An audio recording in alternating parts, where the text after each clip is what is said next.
Samsy. Story time with Ronnie. Hey guys. Journey to the center of the earth. Part 32. What are we doing today? Oh, we're gonna take us a little drive through town. Nice little sunset drive. Probably had to, I think I went and got some fuel or something. Okay, now this story. Journey to the center of the earth. Boy, we are digging into this thing. We're about 2/3 of the way through the way this book looks. And that's probably good because it's falling apart.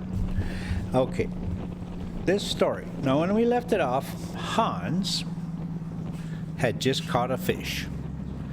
And Harry and Professor Hardwick were trying to figure out what it was. And the professor pretty much, he's got it figured out. And, you know, that's just, we'll just pick it up right there. "It is a sturgeon," I cried. "Certainly a small sturgeon." The professor examined the fish carefully, noting every characteristic, and he did not coincide in my opinion. The fish had a flat head, round body, and the lower extremities covered with bony scales. Its mouth was wholly without teeth. The pectoral fins, which were highly developed, sprouted directly from the body, which, properly speaking, had no tail. The animal certainly belonged to the order in which naturalists class the sturgeon, but it differed from that fish in many essential particulars. My uncle, after all, was not mistaken. After a long and patient examination, he said, "This fish, my dear boy, belongs to a family which has been extinct for ages, and of which no trace has ever been found on Earth, except fossil remains in the Devonian strata." "You do not mean to say," I cried, "that we have captured a live specimen of a fish belonging to the primitive stock that existed before the deluge?" "We have," said the professor, who all this time was continuing his observations. "And as you may see by careful examination, that these fossil fish have no identity with existing species. To hold in one's hand, therefore, a living specimen of the order is enough to make a naturalist happy for life." "But," cried I, "to what family does it belong?" "To the order of ganoids." Is that like the graboids? "An order of fish having angular scales, covered with bright enamel, forming one of the family of the cephala." Oh boy, oh boy, oh boy. Cephalaspides. I got a gigantic orange kitty that when I get too animated in my storytelling, she needs to come and check on me. And what she does is she comes and sits on my computer and closes the laptop until I give her what she needs. So I'm sitting here holding my laptop open, and she's sitting on trying to close it. So, hello, big kitty. All right, we took care of the big old kitty, and now we're back to this cephalaspides thing of the genus. Well, sir, I remarked, as I noticed my uncles hesitated to conclude. "To the genus Terrectus. Yes." It's one of them silent P words.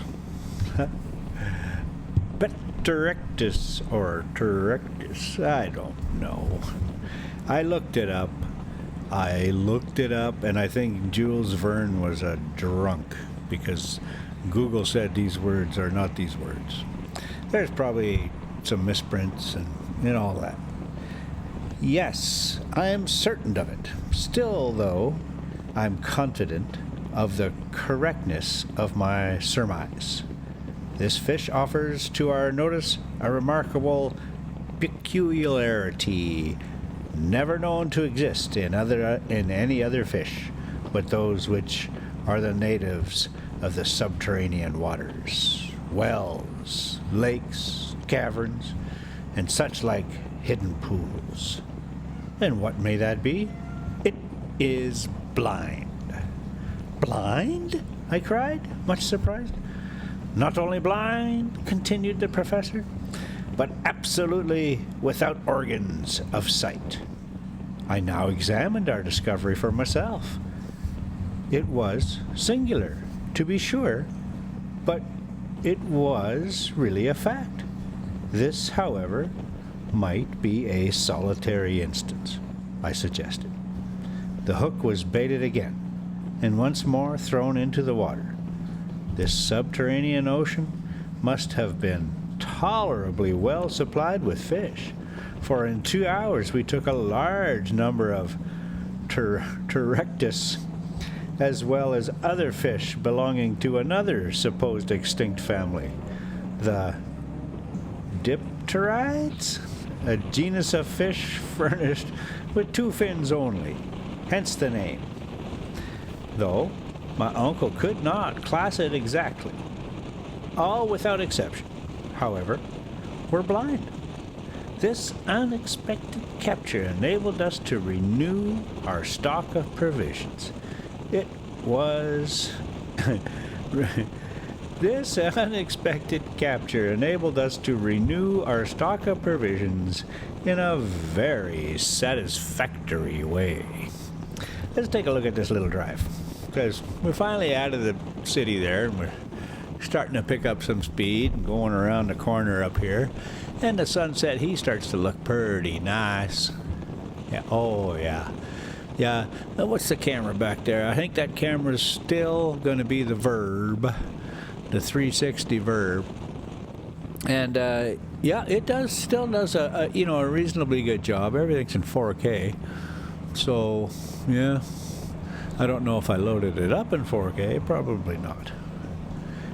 Oh, I like this part right here. Yeah. Okay. We'll get back to the story. Yeah. All without exception were blind. Okay, provisions in a very satisfactory way.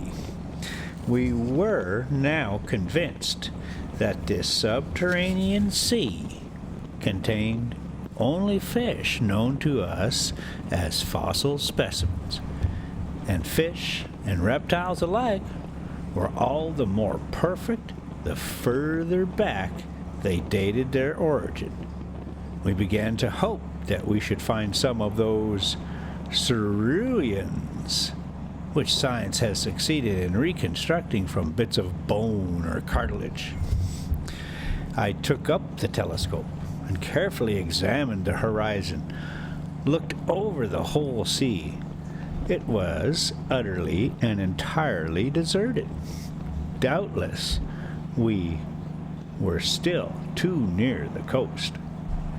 After an examination of the ocean, I looked upward, toward the strange and mysterious sky. Why should not one of the birds, reconstructed by the immortal Cuvier, flap its stupendous wings? Wait, am I going to say it's going to cruise right past that Cuvier thing? Well, it looks like Cuvier, so we'll leave it at that. Aloft in the dull strata of the subterranean air, it would of course find quite sufficient food from the fish in the sea. I gazed for some time upon the void above, It was as silent and deserted as the shores we had lately left. Nevertheless, though I could neither see nor discover anything, my imagination carried me away into wild hypotheses. I was in a kind of waking dream. I thought I saw on the surface of the water those enormous antediluvian turtles, as big as floating islands. Upon those dull and somber shores passed a spectral row of the mammifers of early days, the great leptotherium found in the cavernous hollow of the Brazilian hills, the Mesocotherium, a native of the glacier regions of Siberia. Yeah, there's just no way these words are being pronounced right. But we're going to let it have some fun. Now, y'all help me out now. Further on, oh, it just gets worse. No, come on now. How am I supposed to pronounce that? I can't even see it in one whole look. Let's take a look at this drive. Are we done yet? Are we done yet? Is there a way to get past this? There's no way to get past this. We're going to have to do it, kitty. We're going to have to dig into the... Oh, boy. Oh, boy. No, there's just no way. Lampin rods, pachydermatosis, gigantic tapirs, concealed itself behind rock. Hey, we'll come back here. It shouldn't be too hard to figure this out. We'll just, we'll figure out the way. I'm gonna have to make a list, and we'll have to go through it because oh boy, I could say that one. Hippopotamus, rhinoceros. Oh, maybe I can just kind of get past it here. Okay. Oh yeah, we'll just pretend like we know what we was doing. A laporodon, yeah, we're going to have to come back for that one. And the psychodermatosis there. They're the worst kind of psychos. That gigantic tapir, which concealed itself behind rocks, ready to do battle for its prey with the Anoplotherium. Oh, yeah, well, I want to kick its ass too. A singular animal partaking of the nature of the rhinoceros, the horse, the hippopotamus, and the camel. There was a giant mastodon, twisting and turning his horrid trunk, with which he crushed the rocks of the shore to powder. Wow, like the Megatherium, his back raised like a cat in a passion, his enormous claws stretched out, dug into the earth for food. At the same time that he awoke the sonorous echoes of the whole place with his terrible roar. Higher up still, the first monkey ever seen on the face of the globe clambered, gamboling and playing up the granite hills. Still farther away ran the pterodactyl with the winged hand, gliding, or rather sailing, through the dense and compressed air like a huge bat. Above all, near the leaden gigantic sky, were immense birds, more powerful than the caesor, giants to the ostrich, which spread their mighty wings and fluttered against the huge stone vault of the island sea. I thought, such was the effect of my imagination, that I saw this whole tribe of antediluvian creatures. I carried myself back to far ages, long before man existed, when in fact the earth was in too perfect a state for him to live upon it. My dream was of countless ages before the existence of man. The mammifers first disappeared, then the mighty birds, then the reptiles of the secondary period, presently the fish, the crustacea, the mollusks, and finally the vertebrata. The zoophytes of the period of the transition, in their turn, sank into annihilation. The whole panorama of the world's life before the historic period seemed to be born over and over again, and mine was the only human heart that beat in this unpeopled world. There were no more seasons. There were no more climates. The natural heat of the world increased unceasingly and neutralized that of the great radiant sun. Vegetation was exaggerated in an extraordinary manner.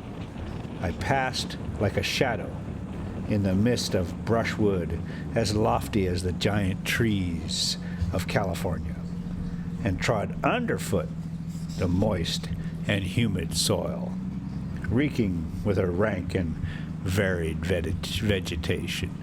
Oh yeah, we're getting close. We're gonna put Ronnie to bed, and we got a little ways to go yet. Well, we might get through this chapter. Who knows? Oh no, not a chance. With rank and varied vegetation, unless you know those guys that can speak like 400 words a second kind of thing.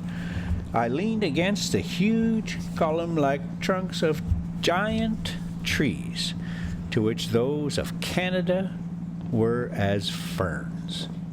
Whole ages passed, hundreds upon hundreds of years were concentrated into a single day. Next, unrolled before me like a panorama, came the great and wondrous series of terrestrial transformations. Plants disappeared. The gigantic rocks lost all trace of solidity. The liquid state was suddenly substituted for that which had before existed.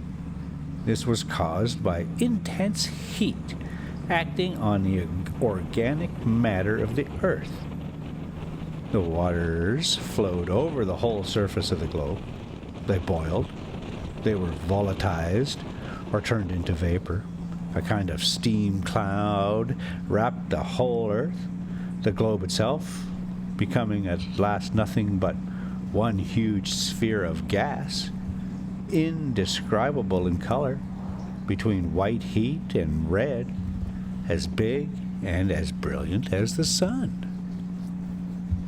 In the very center of this prodigious mass, 1,400,000 times as large as our globe, I was whirling around in space and brought into close conjunction with the planets.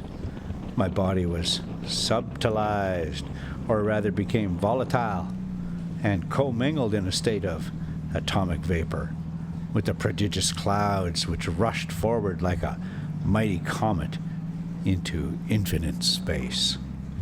What an extraordinary dream! Where would it finally take me? My feverish hand began to write down the marvelous details, more like the imaginings of a lunatic than anything sober and real. I had, during this period of a hallucination, forgotten everything. The professor, the guide, and the raft on which we were floating. My mind was in a state of semi-oblivion. "What is the matter, Harry?" said my uncle suddenly. My eyes, which were wide open like those of a somnambulist, were fixed upon him, but I did not see him, nor could I make out anything around me. "Take care, my boy," again cried my uncle. "You will fall into the sea." As he uttered these words, I felt myself seized on the other side by the firm hand of our devoted guide. Had it not been for the presence of mind of Hans, I must infallibly have fallen into the waves and been drowned. "Have you gone mad?" cried my uncle, shaking me on the other side. What is the matter?" I said at last, coming to myself. "Are you ill, Harry?" continued the professor in an anxious tone. No, but I've had an extraordinary dream. It, however, has passed away. All now seems well," I added, looking around me with a strangely puzzled eyes. "All right," said my uncle. "A beautiful breeze, a splendid sea. We are going along at a rapid rate, and if I'm not out of my calculations, we shall soon see land. I shall not be worried to exchange the narrow limits of our raft for the mysterious strand of the subterranean ocean." As my uncle uttered these words, I rose and carefully scanned the horizon, but the line of water was still confounded with the lowering of clouds that hung aloft, and in the distance appeared to touch the edge of the water. Holy Liechtenstein, we made it through that chapter. That's the end of chapter 29. And you know what? We on to chapter 30, and I think we're just going to call it right there. Let's just call it right there. Thank you so much for coming along. And looks like we're just pulling into the storage yard. I'm trying to figure out how to open the gate. And let's just do this last bit here. See. Oh, yeah. And there's big Ronnie at, we're at Goosenecks there.